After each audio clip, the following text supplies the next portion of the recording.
Coming up, It's fruit. It comes from a fruit.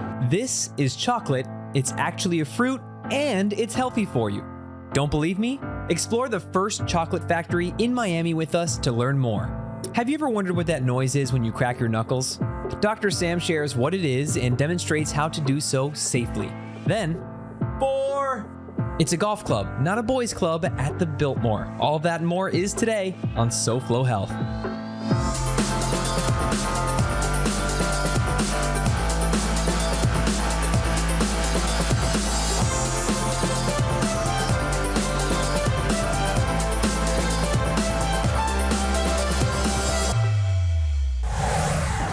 Hello and welcome to SoFlo Health. I'm Hunter Frankie, and I'm walking down 8th Street, aka Calle Ocho, and I bet when you think of Calle Ocho, you don't necessarily associate it with artisan chocolate.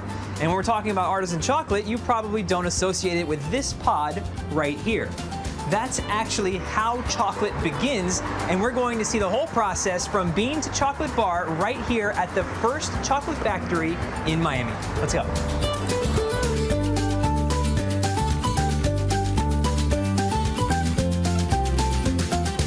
This is Carolina, owner and founder of Exquisito Chocolates. Carolina, thanks for having us here today. Thanks for being here. Thanks for inviting me. So tell me, what makes your chocolate different? Yeah, so I like to say that we're masochistic chocolatiers. We actually produce chocolate from the cocoa bean all the way through, and we work directly with all the farms and co-ops that we source our cocoa from. Wow, and today we're here to see that process from bean to chocolate, and I think some of the beans are right behind me. Yeah, so these are some of the beans, similar to like coffee bags. They come like this directly from the farms. They've already been fermented and dried, and we get them in their raw state like this. And from here, we take about 5 to 6 days to turn them into just a slab of chocolate. Is all chocolate fermented? All chocolate is fermented. It is a fermented food. A lot of people realize it gets fermented on the farms. Once they cut the pods off, they ferment the beans. And then from there, it's what turns into the cocoa beans that we know. And why do they do that? They do that to really bring out the chocolate flavors. So there's a chemical process that happens similar to like wine, where the flavor really starts to develop in that fermentation. The flavors comes out that chocolatey flavor. Otherwise, it's a little funky if you don't ferment it. Wow, and what's in here? So in here we have some of our raw beans. So we've opened, if you want to Sure. open that up. You smell that? Ooh. Like very acidic. There's a lot of tannins in there.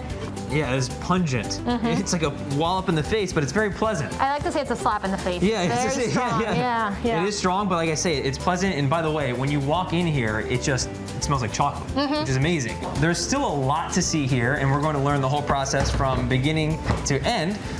What is next? So from here we have to go and sort our cacao, because we want to make sure that only the best of the best beans are getting into our chocolate. All right, well, we're going to head to the sorting, and we'll see you in just a little bit. I'm sorry. I know you're right here. I'm right here, man. Yeah. Well, you being a chiropractor, is self-adjusting a problem? Yes and no. Okay. The biggest thing is how you self-adjust. A lot of people tell me I was sitting up in bed and I heard a pop and a crack, or I was getting up and my knee kind of popped. That's okay, because what actually is that cracking and popping sound? I talk to my patients all the time. What that crack or pop sound that you hear is not actually bones, it's actually gas, specifically nitrogen gas, being released from your joints. Is that okay? A lot of times the problem is, especially when I see people doing it in their neck, where they grab their own neck and do this.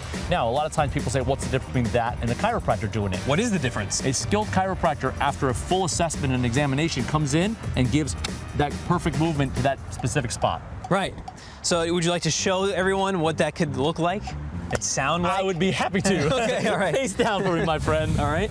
So I'm just gonna basically set up right on that spot. You're gonna give me a deep breath in and a deep breath out, brother. You're gonna relax those shoulders down, and as you do, I'm gonna feel where it needs to go. I don't know if you guys have heard that, but I heard it and he felt it.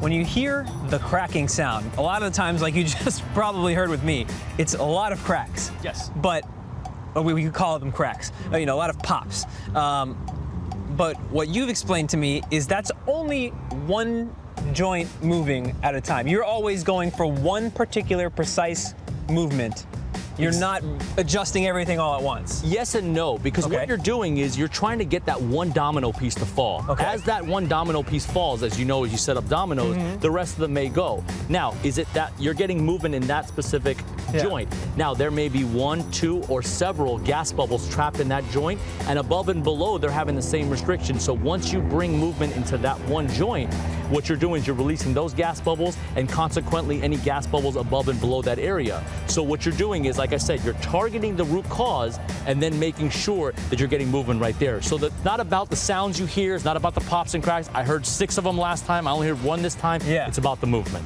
All right, well, for all of you crack addicts out there, you make sure you come right back because there's going to be more Dr. Sam in just a bit. Chocolate, chocolate, and more chocolate is on the way. Plus, we check in with Jenna from GBG Travel when SoFlo Health returns.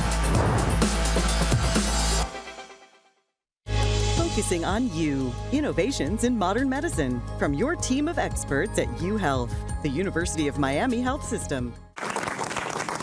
Excitement is building with the dedication of the Desai Sethi Urology Institute, part of the University of Miami Health System, led by founding director Dr. Dipin Parekh. Thanks to a generous commitment from the Desai Sethi Family Foundation, the University of Miami is building a premier urology institute. Having a urology institute at an academic medical center means being able to train the next generation of urologists while advancing breakthroughs in research that can be applied to clinical care. Dr. Ranjit Ramasamy was the first to publish data on the safety of COVID-19 vaccines for male reproduction. Doctor, tell us about the research that was presented at the 2021 Annual American Urological Association Conference. 3 new studies from researchers were highlighted, showing that plant-based diets may reduce PSA levels, lower the risk of ED, and increase testosterone levels. Improving lives and providing personalized patient care continue to be the goal. Mira will tell anyone and everyone who listen that Dr. Parekh saved my life. He did, and I'm so grateful to you, Doctor. By advancing research and educating future generations of physicians, the Desai Sethi Urology Institute will give hope to millions worldwide.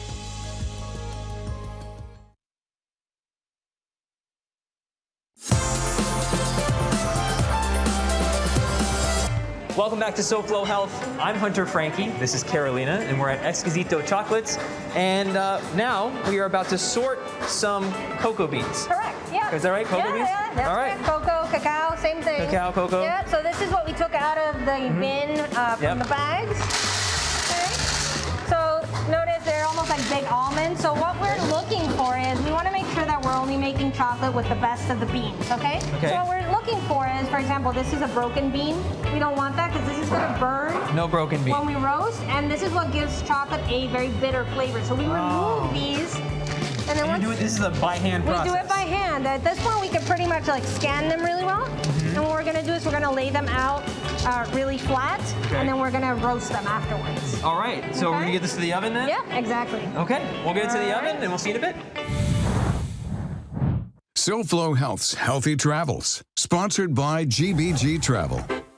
Hello everyone, I'm Jenna Mark here at the golf course at the Biltmore Hotel, and since it's Women's History Month, we have a treat for you. We're going to be talking with Alyssa Gaudet, the founder of Women's Golf Day. Ready to tee up? Let's go.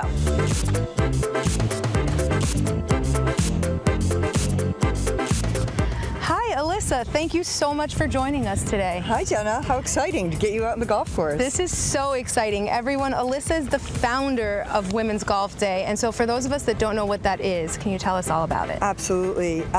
Women's Golf Day is a one-day, 4-hour experience for women and girls. It's always the first Tuesday in June. This year it's June 7th. And during those 4 hours, the first 2 hours, women can come and they either take lessons or they play 9 holes. And then the second 2 hours is socializing, networking, fun. So this 4-hour experience is quick, easy, and whether you have never touched a golf club before or you're an existing golfer, it's fun for everybody and it's a great way to get women together. It started in 2016, and this past year we had 880 locations in 68 countries, all on the same day. starting in like New Zealand, Australia, and for 24 hours straight somewhere in the world, there's a Women's Golf Day event ending in Hawaii. And absolutely in Florida, we have plenty of events. There's a huge increase in the amount of women that have started playing golf in the past year. Correct. 450,000 new women took up golf in the United States, according to the National Golf Foundation, during COVID. Okay, so for anybody who wants to find out more about Women's Golf Day, where do they go? What do they do? Sure, they should go to our website, womensgolfday.com, and on the website there's a button that says Find a Location. And there they'll be able to find a location anywhere in the world where they want to participate. This year it's June 7th. It's always the first Tuesday in June. And there's plenty of other information and ways to get involved. And we'd love to have as many people come out. And a golf day at the Biltmore doesn't end unless you make it to the 19th hole. You ready to go? Yep, let's go. SoFlo Health's Healthy Travels, sponsored by GBG Travel.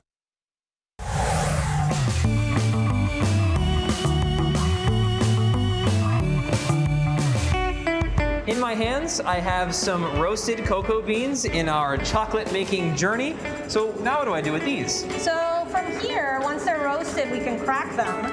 And you'll notice there's two pieces. There's a shell, and then there's the nib. If you've ever had cocoa nibs before, that's what that is, and that's the part that becomes chocolate. And so we're gonna take this and put it into our winnowing machine so it could crack them and take the shell off for us. All right, so you wanna go ahead and try it out? So just put it in the hopper there.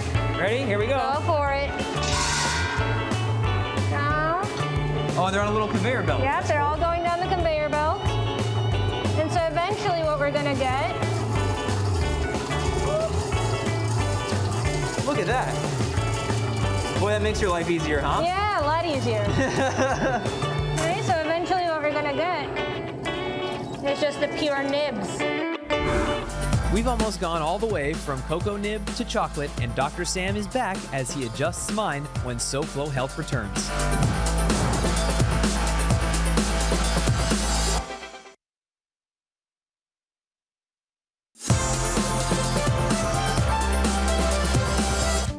Welcome back to SoFlo Health. I'm Hunter Frankie, and I'm very excited to be here with Carolina at Exquisito Chocolates because we're making chocolate. And I love chocolate. Most people do. Most people do. And you've got a lot of sugar in front of you. I do. We have it organic sugar, though. We only use organic sugar to make our chocolate. So after adding the sugar, and it's in that drum for how many days? So typically from 72 to 96 hours. And so it comes out, we mold it into a brick, and once it dries out, it looks a little bit like this. It's a little bit funky. If you've ever left a chocolate bar in the car and it melts, and then you stick it in the fridge, it looks spotty and whitish. Yeah. And what this is just an untempered chocolate. It changes the texture, like that little piece of chocolate I gave you there. That's an untempered. It tastes almost chocolatey. I can crumble it very easily with my glove. And that's because of how untempered it is. That's what this is? I can eat this? You can eat it. It's just untempered, but it's chocolate. That's our café con leche chocolate. That's good. We use Perla Coffee, who's down in the Gables. So we've melted our chocolate, and then we've tempered it. So the chocolate in the bowl is at 42 degrees Celsius, which is the temperature it likes to be melted at, so we can get rid of all those bad crystals. And it goes from this to being a very nice, pretty chocolate. Nice. And this is SoFlo Health. So a lot of you at this point in the show may be like, great, we love the chocolate, but what does this have to do with health? Well, what goes into your chocolate can change it drastically. And a lot of people and companies are putting other additives into their chocolate to help them last on the shelf more or other things. Right. So, for example, do you put anything into your chocolates? So we don't use any sort of preservatives. The chocolate that we're about to make is just cocoa beans and unrefined cane sugar, and that's it. And why would somebody add in palm oils or soy lecithin? So palm oil is extremely cheap, and so it's a great filler for a lot of chocolates, and it's just much cheaper than cocoa butter that's being used. Soy lecithin is typically used as a thinner. So obviously our factory is pretty small. We actually carry things, as you saw, from one machine to the next. Yes. They're not doing that at the big places, right? It's going to typically through tubes. The soy lecithin helps thin it out so it runs smoothly up and down pipes, so it can get through to the next machines without creating any damage. Right. So the soy lecithin is not something we need to use, and it's our preference to not. A lot of people have allergies to it, and most of the time when people are like, oh no, I'm allergic to chocolate, I'm like, are you allergic to soy? I'm like, we have a solution because we don't use any soy in our chocolate. Wow. What is left for us to do? So we're gonna make some bars. All right, hold on tight, watch this, and come back for some bars. Earlier we were here with Dr. Sam and we talked about crepitus, which is the sound that it makes when your knuckles pop like that. Which, again, we've talked about with Dr. Sam, and he said you have to be careful. As long as you're doing it the right way, it's not necessarily a bad thing, but it's always best to be supervised by a professional. So we're going to continue along with that with some more adjustment. Absolutely, Hunter. And the biggest thing is I noticed, especially when knuckles, this is a big problem I see. People ask me all the time, is it okay to adjust your own knuckles? Again, the answer, yes and no. That's my favorite answer. Yes, if you do it the proper way. Most people, when their knuckles, what they'll do is they'll either go this way or they'll go this way. That's the wrong way to adjust. You're going against the joint line. What I would rather you prefer is go ahead and take your fingers like this. You're going to grab the knuckle right here and just pull and distract. There you go. Yeah. Do the other one. Sometimes you hear it, sometimes you don't. So when it comes to the popping, the cracking, let's put it into three categories. Let's start with, I just took a step and I heard a pop in my knee or my ankle or whatever. It happens to people on a regular basis. What is your assessment of that? Okay, in that particular situation, you've taken a step and you heard a pop. The next step you take, is there pain associated? Is there instability associated? Do you feel off center? If you do, it's time to go see a professional. And then we've got next step, self-adjustment. Okay-ish if you do it in the right way. Exactly. This is where knowing the anatomy of the body comes into play. When it comes to simple joints like the knuckles, as we just discussed with Hunter, you want to come and distract the joint just like this. When it comes to your back, people say, I lean over a chair and I adjust. You may be going against the joint line and you may be causing more problems. Again, use it intermittently. That is okay as a doctor. I'm okay with it. Using it tremendously, what you could be doing is sending down yourself on a path to more degeneration and arthritis. Right. And then, of course, level 3, and that's what you experience when you're at a chiropractor or with a professional who is helping you if they're doing their job correctly, they're helping you put your bones back to where they're supposed to be. Exactly. And creating what people don't understand, it's neuromuscular re-education or mind-muscle connection. Well, that's what we want here. And whenever I get up from an adjustment, I always go kind of slow, make sure everything feels good. And I feel great. So now you know that the popping and cracking all depends on why it's happening. And really, most importantly, it's a signal that something's happening in your body and you need to pay attention. This is probably the moment you've all been waiting for, and it's making the chocolate as you know it. So Carolina, what do we do? So only 7 days in the making. Fortunately, we were able to do so in a couple of hours. Yeah, although you're pretty good, so I'm gonna keep you here. So we'll hang out. We'll hang out. So once it's in our tempering machine, this is ready to make chocolate bars. So from here, what we do, I'm gonna have you help me out. Oh boy. Is we're gonna pour out chocolate into our bars. Okay. And then we're just gonna get all the air bubbles out of it.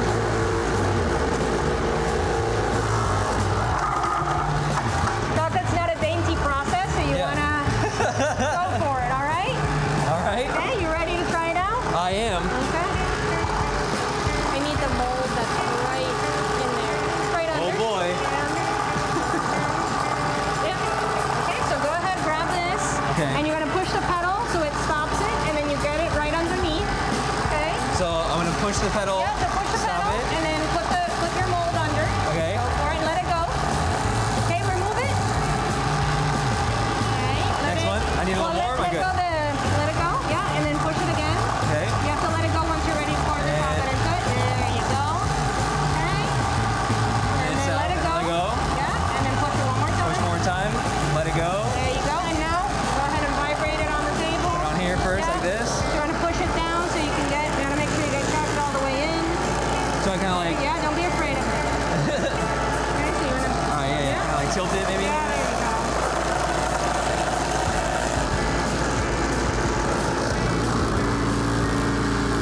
I see the bubbles kind of like coming out of it. You want to make sure all the bubbles get out, otherwise they have like little specks on it otherwise. Not bad for your first time. Am I close here? Yeah, you're close.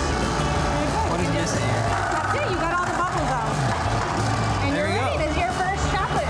There we have it. You witnessed it here first. My first chocolate. And as good as this looks, I know that you're dying to see what it looks like complete. So make sure you keep watching SoFlo Health.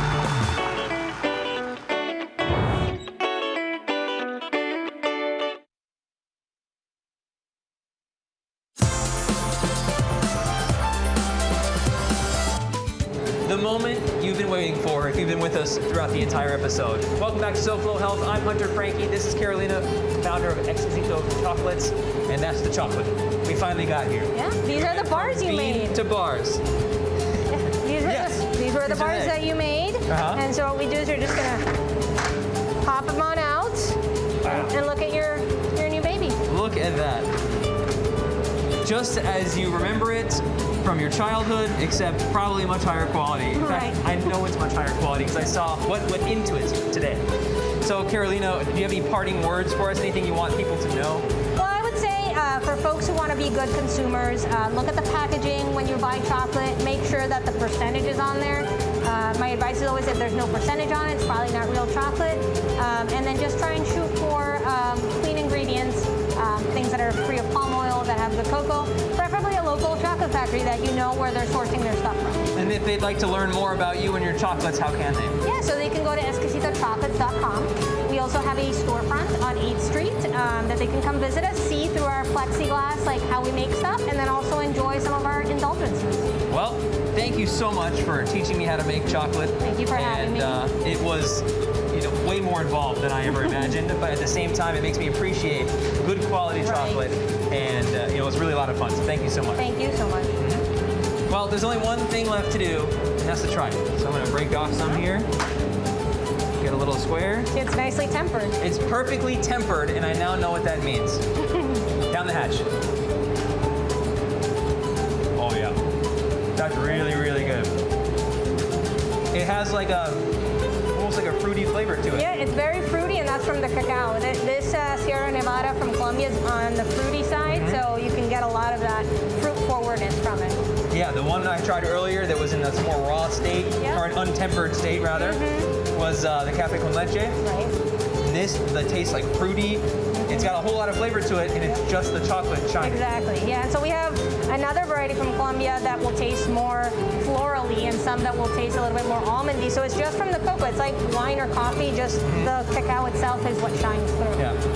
Well, I think I'm just gonna stick around here and enjoy some chocolate. Sounds You can good. put me back to work later. I was gonna say I will, don't worry. All right. Thank you very much.